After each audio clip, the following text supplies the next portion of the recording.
السلام علیکم ورحمۃ اللہ وبرکاتہ۔ الحمدللہ الذی وکفا وسلام علی عبادہ الذین اصطفیٰ، اما بعد۔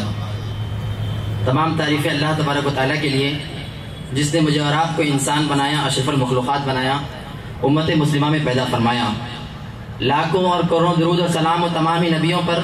خاص کر ہمارے پیارے نبی حضرت مصطفیٰ صلی اللہ علیہ وسلم پر، اللہم صلی علی محمد وعلی آل محمد وبارک وسلم۔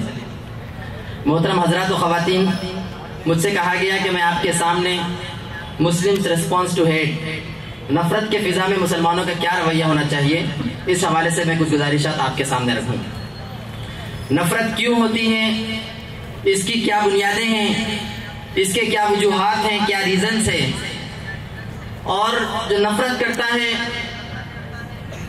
اس گروپ کا اس نفرت کے اندر کتنا دخل ہوتا ہے، اور اس کے مد مقابل جو گروپ کھڑا ہوتا ہے اس کے نفرت کے کیا محرکات ہیں، ان چیزوں سے میں اپنی گفتگو کا آغاز کروں گا۔ میں سمجھتا ہوں کہ بنیادی طور پر اگر اس گفتگو کو ہم بڑی فلسفیکل گفتگو نہ بھی کریں، ایک عام ذہن کے طور پر ہم سمجھنے کی کوشش کریں کہ دو گروہوں کے درمیان نفرت کیوں ہوتی ہے، دو گروپوں کے درمیان نفرت کیوں ہوتی ہے۔ نفرت کی ایک وجہ یہ ہو سکتی ہے کہ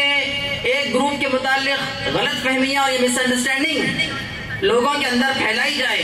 اور اس کے نتیجے میں وہ بغیر کسی کلیریفیکیشن کے، بغیر کسی کلیئرٹی کے وہ ایک اس گروپ سے نفرت کرنا شروع کرے۔ میں سمجھتا ہوں کہ یہ ایک بنیادی وجہ ہے کہ ایک گروپ کے تعلق سے سماج کے اندر، دنیا کے اندر، لوگوں کے اندر غلط فہمیاں پھیلائی جائیں۔ نفرت کی ایک دوسری وجہ یہ بھی ہو سکتی ہے کہ پڑھنے والوں نے یا لکھنے والوں نے خود اس گروپ کے بارے میں صحیح مطالعہ نہ کیا ہو، یا صحیح اسٹڈی نہ کی ہو، یا کی بھی ہو تو بہت محدود اسٹڈی کی ہو۔ میں سمجھتا ہوں کہ ایک دوسری وجہ ہے۔ تیسری وجہ یہ بھی ہو سکتی ہے کہ جس گروپ سے نفرت کی جا رہی ہے، یا جس سماج کے حصے سے نفرت کی جا رہی ہے، خود اس گروپ کے کچھ ایسے ایکشنز بھی ہو سکتے ہیں، خود اس گروپ کے ایسے افعال بھی ہو سکتے ہیں جو لوگوں کی نفرت ان کی طرف بھڑکا سکتے ہیں۔ میں سمجھتا ہوں کہ اس تین بنیادی وجوہات سے میں اپنی گفتگو کو آگے بڑھاؤں کہ اگر آج ہم گفتگو کر رہے ہیں کہ مسلمانوں کے تئیں اگر اس سماج کے اندر نفرت کا رویہ بڑھتا جا رہا ہے، تو میں سمجھتا ہوں کہ عموماً اگر ہم دیکھیں تو یہ تین بنیادی وجوہات ہمارے سامنے آ سکتی ہے۔ کہیں پر غلط فہمیاں ہیں تو کہیں پر اس سماج کو مکمل طور پر پڑھا نہیں گیا، مکمل طور پر سمجھا نہیں گیا، یا کہیں پر اس خود مسلمانوں کی سماج کا، مسلمانوں کی اس قوم کا، اس پوری امت کا بھی ایک مسئلہ ہے کہ انہوں نے اپنے افعال سے، اپنے ایکشن سے اس قسم کی تصویر ان کے سامنے نہیں بتائی جس کے نتیجے میں لوگوں کے اندر نفرت بڑھتی ہے۔ اب اس کو کس طرح کاؤنٹر کیا جائے، اس کو کاؤنٹر کرنے کے لیے یہ بات ہمیں سمجھنا بہت امپورٹنٹ ہے کہ ہماری حقیقت کیا ہے، ہماری بنیاد کیا ہے، ہماری ریالٹی کیا ہے۔ اسلام کی سب سے بڑی خوبصورتی یہ ہے کہ دنیا کے جتنے اسٹیبلشمنٹس ہیں، دنیا کے جتنے گروپ ہیں، یا دنیا کے جتنے گروہ ہیں، ان گروپ کے بننے کی جو بنیاد آپ دیکھیں گے، کہیں پر ذات وجہ بنتی ہے، کہیں پہ نسل وجہ بنتی ہے، کہیں پہ رنگ وجہ بنتی ہے، کہیں پہ کوئی علاقہ وجہ بنتی ہے۔ لیکن اسلام کی خوبصورتی یہ ہے کہ ان تمام آرٹیفیشل باؤنڈریز اور ان تمام مصنوعی چیزوں سے اوپر اٹھ کر پوری انسانیت کو اسلام ایک قرار دیتا ہے۔ اگر آپ قرآن کا مطالعہ کریں گے تو قرآن بزور اس بات کو اناؤنس کرتا ہے کہ یا ایھا الناس انا خلقناکم من ذکر و انثی وجعلناکم شعوبا وقبائل لتعارفوا، کہ قرآن کہتا ہے کہ اے انسانوں، تم ایک مرد اور ایک عورت سے پیدا کیے گئے، اور ہم نے تمہیں قبیلوں میں، برادریوں میں جو بانٹا، اس کی محض وجہ یہ ہے کہ تم ایک دوسرے کو پہچان سکو، ایک دوسرے کو تم آئیڈینٹیفائی کر سکو۔ تو گویا دنیا کے جتنے اسٹیبلشمنٹس ہیں ان تمام کے پاس کوئی رنگ یا نسل یا کیسٹ، کریڈ، کلر یا جغرافی ہو سکتی ہے، لیکن اسلام کے پاس لوگوں کو جمع کرنے کے لیے ساری انسانیت کو اسلام ایک کنبہ اور ایک خاندان قرار دیتا ہے۔ جس طرح ایک ماں کے دو بچے سیم نہیں ہو سکتے، اسی طرح ان کے عادات سیم نہیں ہو سکتے، ان کا کلر سیم نہیں ہو سکتا، محض اسی طرح انسان ڈفرینٹ ہے، لیکن یہ سب ایک ماں اور ایک باپ کے سے پیدا ہوئے ہیں۔ اگر یہ بنیاد کو مسلمان، حقیقت میں یہ اسلام کا تصور ہے، اور بڑی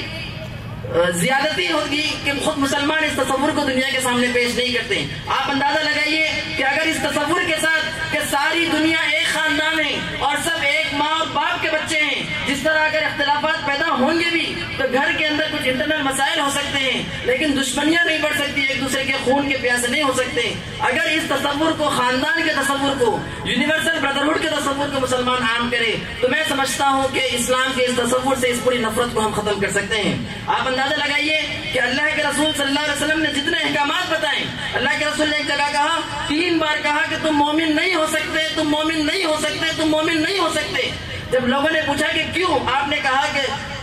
اس وقت تک تم مومن نہیں ہو سکتے جب تک کہ تمہارا پڑوسی تمہارے شر سے محفوظ نہ رہے۔ یہاں پہ کوئی جارڈن اور کرشنا کی بات نہیں کہی گئی۔ اگر آپ کا پڑوسی صرف ایسا نہیں ہے کہ مسلمان ہو، اور آپ اس اندازہ لگائیے مکے کی آبادی میں یا مدینے کی آبادی میں، وہاں پہ بہت پلورل سوسائٹی تھی، اس بات کی پوری گنجائش تھی کہ ایک آدمی کا جو پڑوسی ہوگا وہ ضروری نہیں تھا کہ وہ مسلمان ہو۔ اس سماج کے اندر اللہ کے رسول کا یہ اناؤنسمنٹ ہے کہ تم مومن نہیں ہو سکتے، 3 بار آپ نے کہا، جب تک کہ تمہارے شرور سے تمہارا پڑوسی محفوظ نہ ہو۔ اللہ کے رسول نے کہا کہ تم مومن نہیں ہو سکتے جب تک کہ تم اپنے لیے، دوسروں کے لیے وہ چیز پسند نہ کرو جو تم اپنے لیے پسند کرو۔ آپ اندازہ لگائیے اس سماج کے اندر اس بات کو اناؤنس کرنا کہ تمہیں وہی چیز پسند کرنا ہوگا جو تم اپنے اور بھائی کو پسند کرتے ہو۔ آج کے ہندوستانی سماج میں کیا مسلمان اجتماعی طور پر اس بات کا اعلان کر سکتے ہیں کہ ہم ہمارے لیے وہی پسند کرتے ہیں جو ہمارے ہندو بھائیوں کے لیے پسند کرتے ہیں، ہم ہمارے لیے وہی پسند کرتے ہیں جو ہمارے آدیواسی اور دلت بھائیوں کے لیے پسند کرتے ہیں، جبکہ اللہ کے رسول نے کہا کہ اس لیول تک تم نہیں پہنچ سکتے، تم مومن نہیں ہو سکتے۔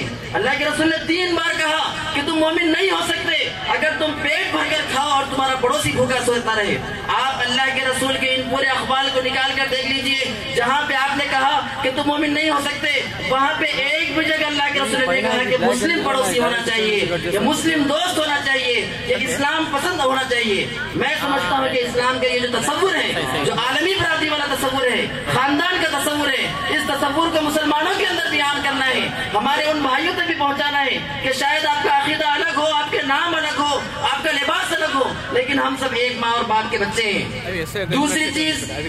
جس کے ذریعے سے ہم اس نفرت کو کاؤنٹر کر سکتے ہیں وہ یہ ہے کہ قرآن اس کا ایک تصور پیش کرتا ہے۔ قرآن کہتا ہے کہ وَلَا تَسْتَوِي الْحَسَنَةُ وَلَا السَّيِّئَةُ اِدْفَعْ بِالَّتِي هِيَ أَحْسَنُ فَإِذَا الَّذِي بَيْنَكَ وَبَيْنَهُ عَدَاوَةٌ۔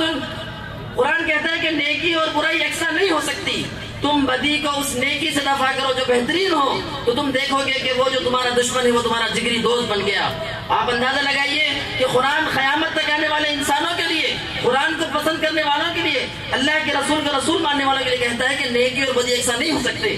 اس سماج میں ہم کیسا کہہ سکتے ہیں کہ ہم پتھر کا جواب پتھر سے دیں گے، جبکہ قرآن اس بات کو پوری کلیئرٹی کے ساتھ کہتا ہے یقیناً اگر ہم پہ ظلم ہوتا ہے، اللہ کے رسول کی شان میں گستاخی ہوتی ہے تو ہم پروٹیسٹ کریں گے، آواز اٹھائیں گے، ہمارے حقوق کے مطالبات کریں گے، لیکن ہمارا جو رویہ ہوگا ان کے رویے کی طرح نہیں ہوگا۔ ہم تو اس سماج کے امن پسند لوگ ہیں، ہمارا قرآن اس بات کی طرف ہمیں دعوت دیتا ہے کہ ہم کبھی برائی کا مقابلہ برائی سے نہیں کریں گے، ہم کبھی پتھر کا مقابلہ پتھر سے نہیں کریں گے، بلکہ ہمارا رویہ اور ہمارے اخلاق ہمیشہ سے ایسے ہوں گے کہ آگے والا ہمارے ساتھ برائی سے بھی پیش آئے تو ہم آگے بڑھ کر ہمارے اخلاق سے، حسنات سے اس کو متاثر کرنے کی کوشش کریں گے۔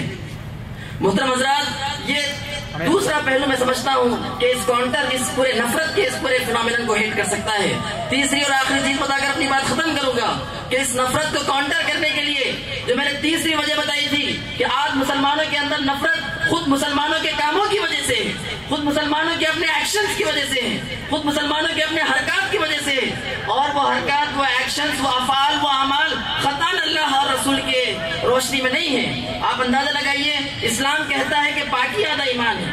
یہ جو تیسری چیز ہے کہ ہم قولی اور عملی شہادت کا نمونہ بن جائیں، ہمارے سماج اسلام کا نمونہ بن جائیں، ہماری زندگیاں، ہمارے خاندان، ہمارے ادارے، ہمارا سماج اور ہمارے سارے انسٹیٹیوشنز اسلام جس چیز کی طرف دعوت دیتا ہے اس کا اگر عملی نمونہ بن جائے تو نفرت خود بخود ختم ہو جائے گی۔ آپ اندازہ لگائیے، اسلام کہتا ہے کہ پاکی آدھا ایمان ہے، اور ہمارے محلے جا کر آپ دیکھ لیجئے، سچر کمیٹی کے اندر مسلم محلوں کا جو انٹروڈکشن پیش کیا گیا، کہا جاتا ہے کہ اگر آپ کی گاڑی جا رہی ہے اور آپ کی گاڑی ہچکولے کھانے لگے اور آپ کو بو آنے لگے اور آپ وہاں پہ آپ کو ATM میسر نہ ہو اور وہاں پہ کچھ بچے ننگے کھیلتے رہیں تو آپ سمجھ جائیے کہ آپ مسلم محلے میں آ گئے ہیں۔ یہ آپ اس سچر کمیٹی کی رپورٹ میں مسلم محلے کی ایک تصویر دیکھیے اور اللہ کے رسول صلی اللہ علیہ وسلم کے اس قول کو دیکھیے جہاں پہ کہا جا رہا ہے کہ الطہور شطر الایمان، پاکی آدھا ایمان ہے۔ آخر کس چیز کی طرف ہم لوگوں کو دعوت دے رہے ہیں ہمارے عمل سے؟ اللہ کے رسول نے کہا کہ علم کا حاصل کرنا ہر مسلمان مرد اور عورت پر فرض ہے۔ آپ نے کہا کہ گود سے گود تک تم علم حاصل کرتے رہو. آج اندازہ لگائیے وہ قوم جس کے نبی نے فرض قرار دیا اس وقت سماج کے اندر تعلیم کے معاملے میں سب سے زیادہ پچھڑی ہوئی ہے. سب سے زیادہ کم گریجویٹس، سب سے زیادہ کم پوسٹ گریجویٹس اس امت کے اندر میسر آتے ہیں، جو کہ اسلام کے ان احکامات کے بالکل مغائر ہیں. اگر اس احکام کو ہم سمجھے، ہمارے بچے پڑھنا شروع کریں، IAS بنے، بزنس مین بنے، آگے بڑھے، ریسرچ اسکالرس بنے اور اسلام کی تصویر پیش کرے، تو میں سمجھتا ہوں کہ اس کو بہت زیادہ کاؤنٹر کر سکتے ہیں. پھر اس کے علاوہ اللہ کے رسول کا جو قول تھا کہ خدمت خلق، آپ اندازہ لگائیے کہ قرآن کے اندر لوگوں کے لیے خدمت خلق کو ایک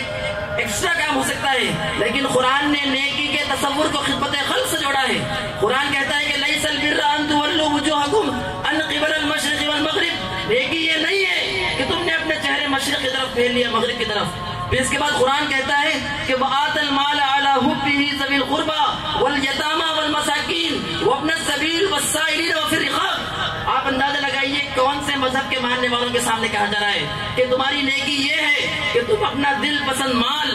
اپنے رشتہ داروں پر خرچ کرو، یتیموں پر خرچ کرو، مسکینوں پر خرچ کرو، مسافروں پر خرچ کرو، ہاتھ پھیلانے والوں پر خرچ کرو اور غلاموں کی رہائی کے لیے خرچ کرو. آپ اندازہ لگائیے وہ حدیث قدسی جب اللہ لوگوں سے بندوں سے کہتا ہے کہ میں بھوکا تھا اور تو میرے پاس نہیں آیا، بندہ کہتا ہے کہ آپ کیسے بھوکے رہیں گے؟ خدا کہتا ہے کہ اگر تو اس بھوکے کے پاس جاتا تو مجھ تک پہنچ جاتا. یہ اسلام کے پاس خدمت خلق کا عظیم تصور، اس تصور کے نتیجے میں تو شاید اس وقت دنیا کے پورے چیریٹی والے ادارے، کریم نگر کے سب سے ٹاپ اگر کوئی چیریٹی کے ادارے ہونے تو مسلمانوں کے ہونے چاہیے. آپ اندازہ لگائیے یہ قرآن کے احکامات کہاں ہیں، رسول اللہ کے احکامات کہاں ہیں اور ہمارا عمل کہاں ہے. پھر اللہ کے رسول نے کہا، مکے کے معاشرے میں آپ نے اعلان کیا انا ولی من لا ولی لہ، میں ہر اس شخص کا گارڈین ہوں، میں ہر اس شخص کا سرپرست ہوں جس کا کوئی پوچھنے والا نہیں ہے. کیا کریم نگر کی اس آبادی کے اندر یہاں پہ بسنے والے 60-70 ہزار مسلمان اس 5 لاکھ کی آبادی میں یہ بات کا اعلان کر سکتے ہیں کہ آپ جو بھی شک اٹھا لیجیے آپ ہمارے پاس آ سکتے ہیں؟ تو میں سمجھتا ہوں کہ اسلام کے جو احکامات ہیں اس کی عملی شہادت اگر ہم بن جائیں، ہمارے سماج بن جائے، ہمارے گھر بن جائے، تو بہت آسانی سے یہ نفرت ختم ہو سکتی ہے، ہمارا انگیجمنٹ بڑھ سکتا ہے، دوریاں ختم ہو سکتی ہے. آخری بات اپنی بات ختم کروں گا کہ یہ سارے کام ہمیں اس لیے نہیں کرنا ہے کہ ہمیں کچھ اقتدار حاصل ہو جائے یا ہمیں کچھ پاور حاصل ہو جائے. یہ سارے کام ہم محض اس لیے کرنا چاہتے ہیں کہ ہم خدا کو راضی کرنا چاہتے ہیں، ہم حقیقی مومن بننا چاہتے ہیں. اس کے ذریعے سے ہم دنیا میں کوئی انفلوئنس نہیں چاہتے. اللہ تعالیٰ سے دعا ہے کہ اللہ تعالیٰ ہمارے کہنے سننے سے عمل کی توفیق عطا فرمائیں اور نفرت کی جو بنیادیں جو وجوہات ہیں اس کے نتیجے کے جو سلیوشن ہیں ہماری زندگی میں اختیار کی توفیق عطا فرمائیں. جزاک اللہ. السلام علیکم ورحمۃ اللہ وبرکاتہ.